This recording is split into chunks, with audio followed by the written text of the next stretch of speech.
Salam əziz izləyicilər. Bu videoda mən sizlərə 15 may dövlət qulluğu imtahanında məntiq fənni üzrə test tapşırıqları içərisində yer almış 2 sual nümunəsinin izahını verəcəm. Və qeyd edim ki, bu suallar imtahan iştirakçılarının çətinlik çəkdiyi sual tiplərindən olmuşdur. Birinci sual nümunəsi əvvəllər də dövlət qulluğu imtahanında istifadə olunmuş sual nümunəsidir. Sualın şərtində qeyd olunur ki, xam neftin bir bareli ilin ikinci yarımilliyində orta hesabla 60 ABŞ dollarına satılarsa, 2024-cü ilin yanvarın 1-də Azərbaycan Respublikası Dövlət Neft Fondunun aktivləri 51,4 milyard dollar olacağı proqnozlaşdırılır. Xam neftin bir barelinin ikinci yarımillikdə orta satış qiymətinin yuxarıda qeyd olunan qiymətdən, yəni 60 dollardan çox olan hər 10 dollarına görə 2024-cü ilin yanvar ayının 1-də neft fondu aktivlərinin 0,7 milyard dollar artması, az olan hər 10 dollara görə isə 0,7 milyard dollar azalması proqnozlaşdırılır. İlkin baxışda bu sual, yəni eyni zamanda mətn hissəsi də çox olduğuna görə tələbələrdə bir balaca çaşqınlıq yaradan sual tipi kimi belə qiymətləndirmək olar. Amma belə baxdıqda sual asandır. Və bizdə nə deyir? Sualın yuxarıda verilən şərtindən sonra soruşulur ki, xam neftin satışının diaqramda olduğu kimi olduğunu və proqnozun özünü doğrultduğunu nəzərə alaraq 2024-cü ilin yanvar ayının 1-nə neft fondu aktivlərinin neçə milyard ABŞ dolları təşkil etdiyini tapmaq lazımdır və daha sonra cavabı da təkliklərə qədər yuvarlaqlaşdırın deyir bizə. Və bizə diaqramda göstərilən neftin, satılmış neftin hansı hissəsinin hansı qiymətə satıldığı göstərilir. Qeyd olunur ki, deməli, satılmış neftin, yəni ikinci yarımillikdə satılan neftin 14də 3 hissəsi, deməli, bareli 56 dollardan satılıb, yarısı, yəni 2də 1 hissəsi 116 dollardan satılıb, 7də 2 hissəsi isə 105 dollardan satılıb. Biz ümumi qiymətə çıxartmalıyıq ki, buradan ümumi satılan, belə deyək ki, bu neftin ümumi qiyməti nə qədərdir? Bu, orta qiymət çıxarılması ilə bağlı belə bir düsturu dərslərdə biz tələbələrə vurğulamışıq. Belə bir düstur var. M1P1 üstəgəl M2P2 üstəgəlinsin M3P3. İndi burada 3 dənə olduğuna görə mən 3 dənə yazıram bunları. Bölünsün M1 üstəgəlinsin M2 üstəgəlinsin M3. Belə bir düstur. Bu düstura əsasən biz burada satılmış neftin ümumi orta qiymətini hesablayacağıq. Burada M-lər miqdarları göstərir. Yəni M1-in yerinə 14də 3, M2-nin yerinə 2də 1 və M3-ün yerinə 7də 2 yazacağıq. Zaten bunların cəmi bizə vahidi verir. Deməli, məxrəc bizdə vahidə ilə biri bərabər olacaq cəmləri. O zaman hesablamamızı aparsaq, onda olacaq 56-nı vururuq 14də 3-ə, üzərinə gəlirik 116 vurulsun 2də 1 və üzərinə gəlirik 105 vurulsun 7də 2. Bölünsün, dedik ki, bunların da zaten cəmi bizə nə verəcək? Elə 1 verəcək, cəmində 1 yazıram. Onda ixtisarlarımızı eləsək, 56 ilə 14 ixtisar gedir, qalır burada 4, 4 üçün olur 12, üzərinə gəlirik, 116 ilə 2 ixtisar gedir, olur 58, üzərinə gəlirik, 105-dən də 7 ixtisar gedir, qalır burada 15, 2-yə də vuranda oldu 30, bərabər olacaq 100. Zaten bölünsün 1-dir, o da olacaq cavabımız 100. Deməli, ikinci yarımillikdə neftin bir bareli ortalama olaraq 100 dollara satılmışdır. Amma proqnozlaşdırılır da 60 dollara satılması. Deməli, 60 dollardan çoxdur. Və bizə də qeyd olunur ki, ikinci yarımillikdə orta satış qiymətinin yuxarıda qeyd olunan, yəni 60 dollardan çox olan hər 10 dollara görə. Burada da zaten 100-ümüz 60 dollardan çoxdur. Deməli, qiymətdə aktivlərin qiymətində artım olacaq.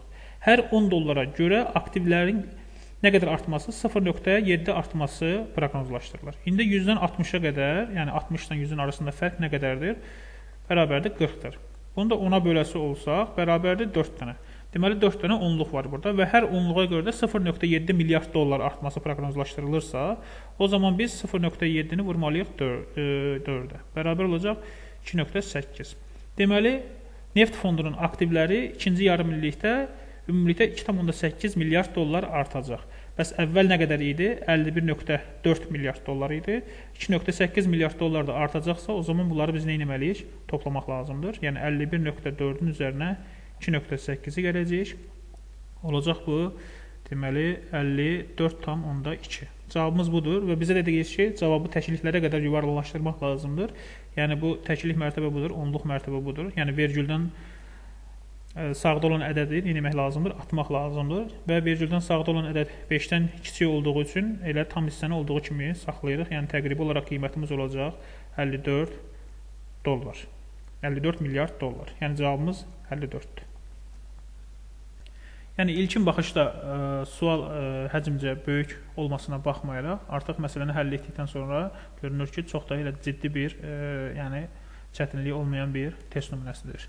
Keçək növbəti sual nümunəmiz. Növbəti sual nümunəmiz bir növ fəza fiqurları ilə ehtimal kombinatorika mövzusunun beləcək ki, birləşməsindən əmələ gələn bir sual nümunəsidir. Əslində, bunu ehtimal sualı kimi qiymətləndirmək olar. Bizə qeyd olunur ki, kubu atarkən verilmiş hərflərdən ibarət kombinasiyaların hər birinin fiqurların ardıcıllığı gözlənilməklə yığılma ehtimallarını taparaq ən böyük 2 yığılma ehtimallarının cəmi ilə ən kiçik 2 yığılma ehtimalları cəminə olan nisbətini tapmaq lazımdır.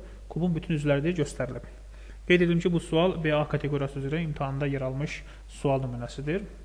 Bizə deməli kubun iki tərəfdən görünüşü verilib. Bir tərəfindən görünüşündə A, Ə, R hərfləri, digər görünüşündə isə A, B, B hərfləri görünür və bizə də sualın şərtində qeyd olunur ki, kubun bütün üzvləri görünür. Yəni, başqa üzvlər görünmür. Yəni, 6 üzvü var, 6-sı da görünür və bu üzvlərdən biz görürük ki, burada kubda A hərfini, 2 dənə A hərfi var, üzvlərdə toplam. B hərfindən də 2 ədəddir, Ə hərfindən 1 ədəddir və R hərfindən də bir ədəd istifadə olunur. Yəni, üzvlərdə bir dənə R hərfi var, 2 dənə A, 2 B və bir dənə də Ə hərfi var. Və bizə də qeyd olunur ki, kubu atarkən verilmiş hərflərdən ibarət kombinasiyaların hər birinin fiqurlarının ardıcılığı gözlənilməklə. Yəni, bu nə deməkdir? Gözlənilməklə deyir, yığılma ehtimallarını tapmaq lazımdır. Bizdən də bu kombinasiyalar deyir, soruşur. Yəni, bu sözlər verilib araba, bərbər, ərbab və barbar sözləri. Yəni, nə demək istəyir bizə?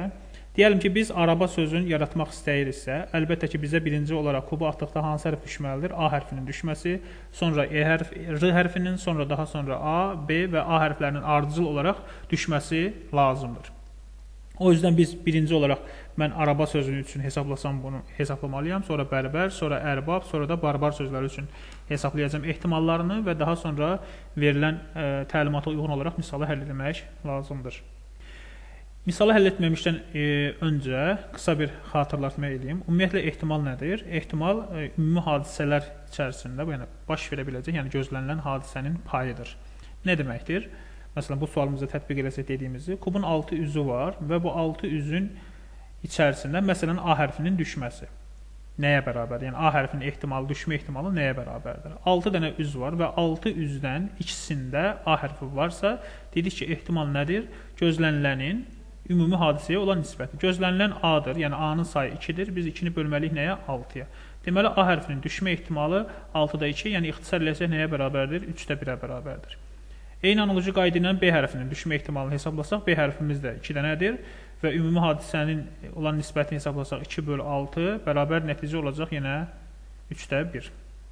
Ə hərfi bir dənədir, ümumi hallarda olan payı isə 1 bölünsün 6-ya bərabərdir. R hərfi də bir dənə olduğuna görə R hərfinin də düşmə ehtimalı 1 bölünsün 6-ya bərabərdir. Və hər bir hərfin biz düşmə ehtimallarını artıq mən burada yazdım. Daha sonra nə edəcəyik?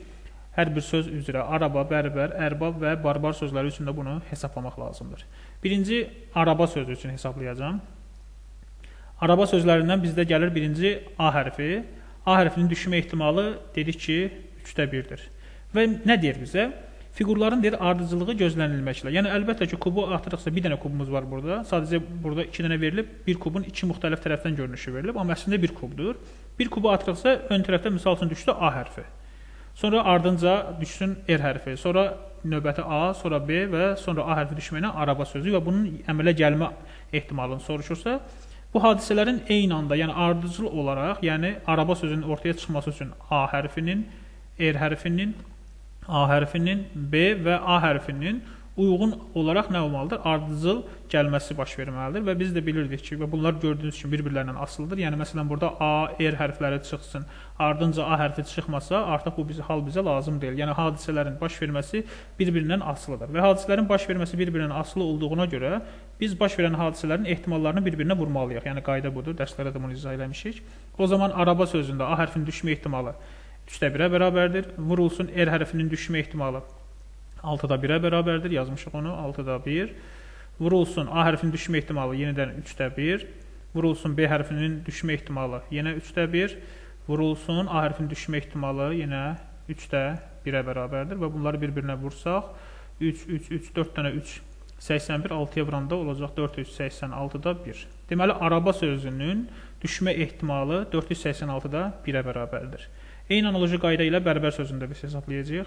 B hərfinin düşmə ehtimalı 3/1-ə bərabərdir. Ə hərfinin düşmə ehtimalı 6/1.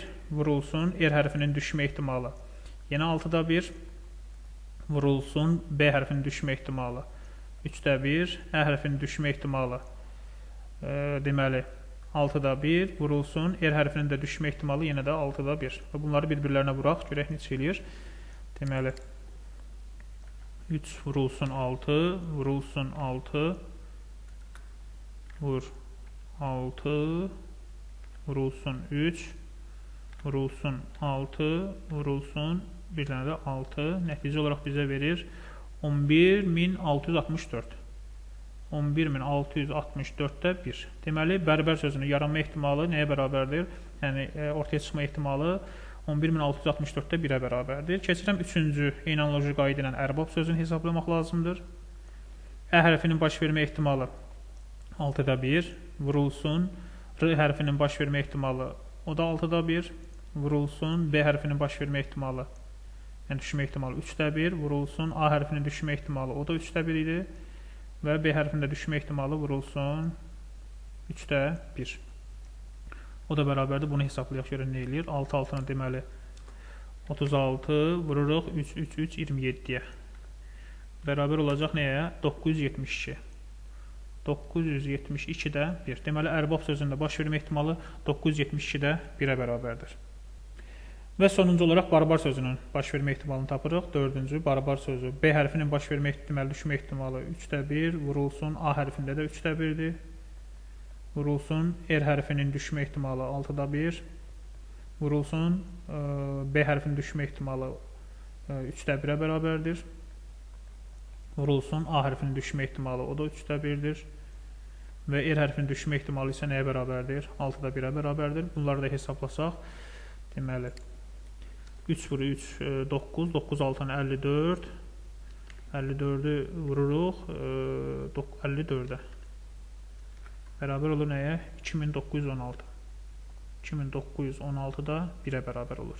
Hər bir sözün baş vermə ehtimallarını tapmışıq. İndi bizdən nə soruşur? Bizdən soruşulur ki, sualın indi həllinə gəlirik, yəni əsas şərt hissəsinə. Deyir ki, yığılma ehtimalları ən böyük 2 yığılma ehtimalının cəmi ilə ən kiçik yığılma ehtimalları cəmi olan nisbəti tapmaq lazımdır. Biz də bilirik ki, ümumiyyətlə gördüyünüz üçün burada ehtimallar hamısı kəsrlə ifadə olunub və böyük olması üçün mütləq nədir? Məxrəcləri kiçik olanın kəsir həmişə məxrəci böyük olandan daha böyük olur. Yəni burada ən böyük kəsirimizin biri 486-da 1-dir, digəri isə 972-də 1-dir. Deməli 2 dənə böyük bunlardır. Bunları toplamalıyıq. Yəni 1 bölünsün 486, üzərinə gəlməliyik 1 bölünsün 972-də 1. Toplasaq bunların hər ikisi üçün ortaq məxrəc ilə 972-ni götürmək olar. 972, 486-ya böləndə 2 oldu. 2 üstə gəl 1 bərabərdir. 3 bölünsün 972. Bunu da biz hər tərəfini 3-ə bölsək olacaq. Deməli 324-də 1. Yəni bu ən böyüklərin ehtimalları cəmidir. Eyni analoji qayda ilə də biz ən kiçiklərin ehtimalları cəmini toplamalıyıq. Onda ən kiçiklər cəmdə 11664-də 1 ilə bir də 2916-da 1. Bunları toplayacağıq. 1 bölünsün 11664, üzərinə gəlinsin 1 bölünsün 2916. Bunları ortaq məxrəc gətirsə elə yəqin ki 11000 bölünür buna. Bir dəqiqə yoxlayaq. 11664 bölünsün 2916, yəni boşuna verməzlər yəqin ki. Bəli, 4 dəfə düşür. Deməli, ortaq məxrəc olacaq 11664-də 1 üstə gəlinsin 4. O da bərabərdir 5 bölünsün 11664. Deməli, ən kiçiklərində ehtimalları cəmi buna bərabərdir və bizə nə soruşur? Böyüyü kiçiyə bölmək lazımdır. Yəni, birinci aldığımız ədədi ikinciyə bölmək lazımdır. Biz də bilirik ki, bölmə əməliyyatını icra eləmək üçün kəsirləri bölən zaman birincini, yəni 1 bölünsün 324-ü vurmalıyıq digərinin tərsinəsinə. Yəni, 11664 bölünsün 5. O da bərabərdir, ixtisarləsək, görək burada 11664 324-də bölünürmü? 11664 bölünsün 324. Bərabərdir, bəli, 36. Deməli, bununla bu ixtisar gedəcək. Xüsurətdə qalacaq 36 bölünsün 5. Məsələn, deməli, ən böyük yığılma ehtimallarının cəminin, ən kiçik yığılma ehtimallarının cəmini olan nisbəti 36 bölünsün 5-ə bərabərdir. Yəni, düzgün cavabımız olacaq B variantı. Belə, bu da qeyd etdiyim kimi 15 may dövlət qulluğu imtahanında istifadə olunmuş və tələbələrin əksəriyyətinin çətinlik çəkdiyi bir sual nümunəsidir. Əgər sualın izahında qaranlıq qalsa, yenidən videoya baxaraq və dediklərimi tətbiq eləyərək mahiyyətini daha asan şəkildə anlaya bilərsiniz.